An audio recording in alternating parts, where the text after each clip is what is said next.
Welcome back, MTG Joe here. Today we're going to be doing another installment of the weekly meta breakdown. If you're new to the channel, what we do here is each week look at the top performing decks on the MTG Arena ladder for each format, both best of 1 and best of 3. Each video is its own standalone, so you can always check the playlist each week if you want to check out one or the other. And we get the data from Untapped.gg, which you see on the screen. It's a free companion tool that runs alongside your Arena client on PC or Mac, tracks your win rates, loss rates, collection syncs, and then aggregates everybody's user win rate data into the statistics that we look at now. So what we're doing here is not just arbitrarily saying this deck is the best deck. We have stats to back it up, and then we can kind of analyze each week trends in terms of how the meta evolves, the best decks to kind of get you to Mythic. If you do enjoy this type of content, greatly appreciate it if you can. Drop a like and comment on the video, just helps the channel out. And if you want to know when we go live with each video each week, you can always hit that sub button on YouTube. It's free and easy way to help out the channel. If you want to get started with Untapped, the link is in the video description. You can click that, install it for free, like I said. As well as I'll post all these deck lists. If you do want to just copy them into Arena, you can do so. They'll be in the video description. So jumping into it, this is standard best of 3 for this video.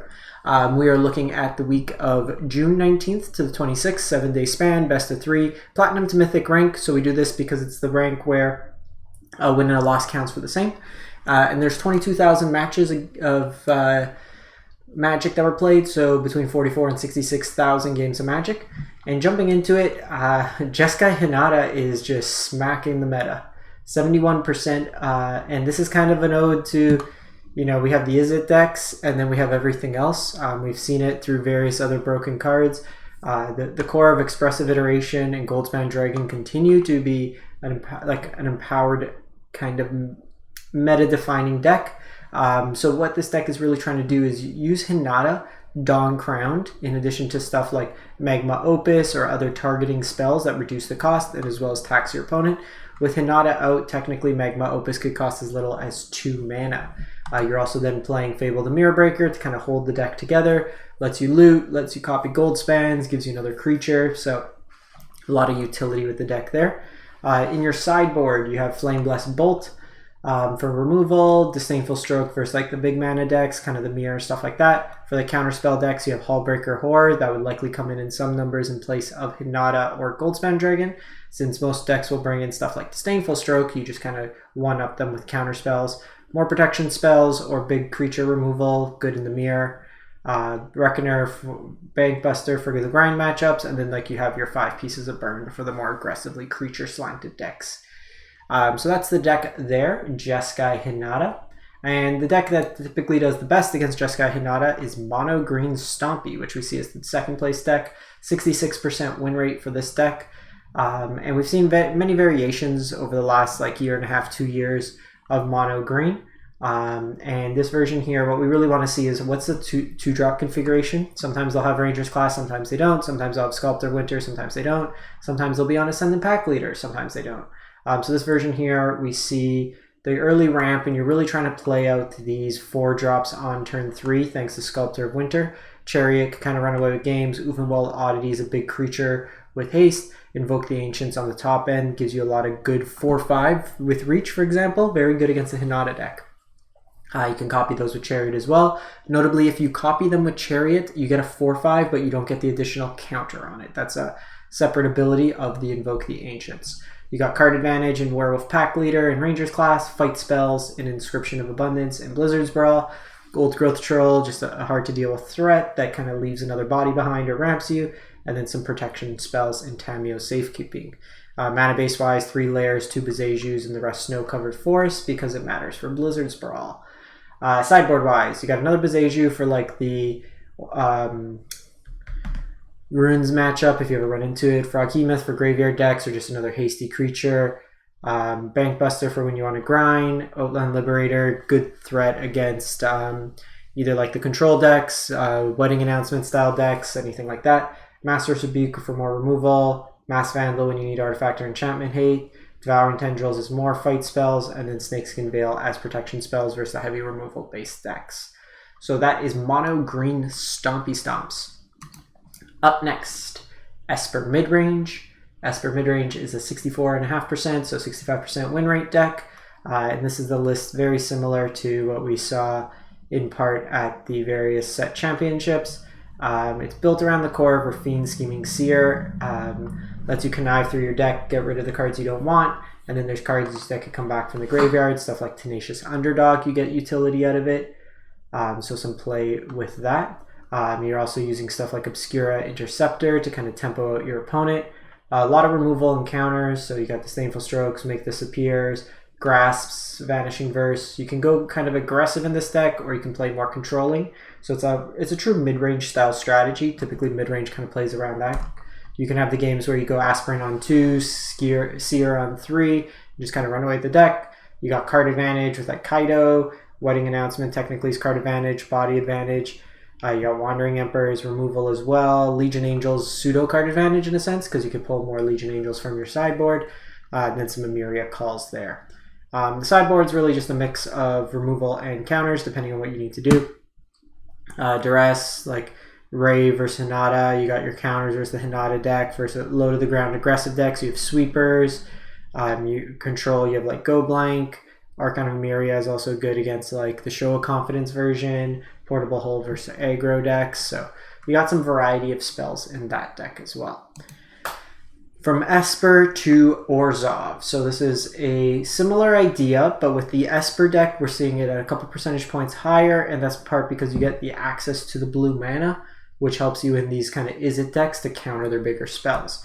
You're trading off stuff like Tenacious Underdog in this deck for Silver Quill Silencer to hopefully tax your opponent and get some value out of that. Similar removal package, more on the meat hooks. You got a Janjo to kind of ramp you, pseudo ramp, kind of pull lands together. Redain taxes their big mana spells.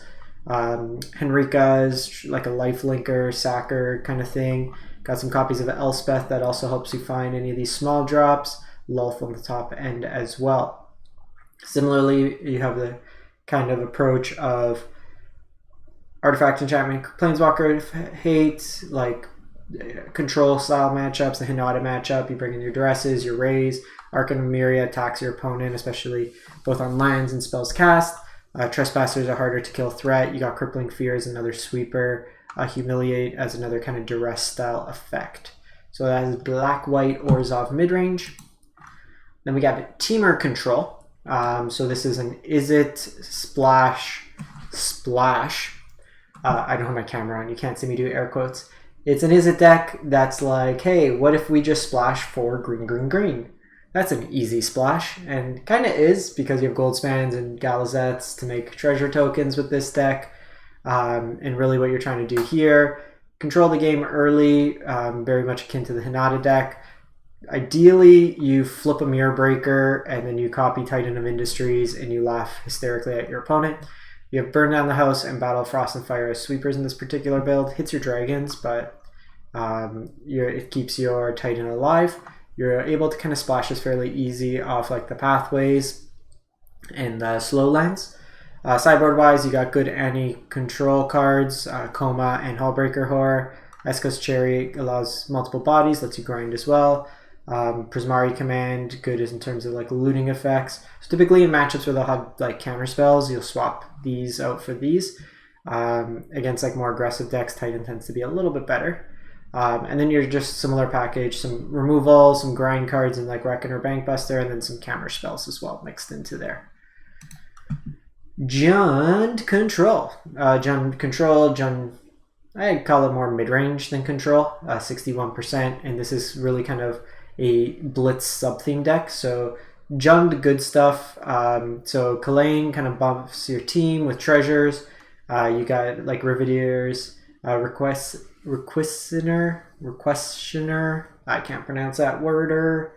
When it dies, you get treasure tokens that kind of plays into it. It's another Fable the Mirror Breaker deck. A lot of haste elements. Halana buffs up your team. Ziatora kind of gets you card advantage as well. War Chief on the top end. So big chunky bodies that can potentially haste in, get you some utility as well from the Blitz ability. And then your sideboard, you got like Unleash Inferno as a kind of flexible removal spell. Hits a bunch of things like anti-control, anti-Hinata or white-based creatures. Trespasser for graveyard hate and just like tougher to kill, and then some more Riveteer's Charm. Riveteer's Charm is actually really well positioned against the Goldspan Dragon. We saw Soul Shatter get played, and this is just a more flexible card. It allows you to, like, your opponent has to sack a creature, but in a pinch you can also draw cards or exile graveyards as it's relevant.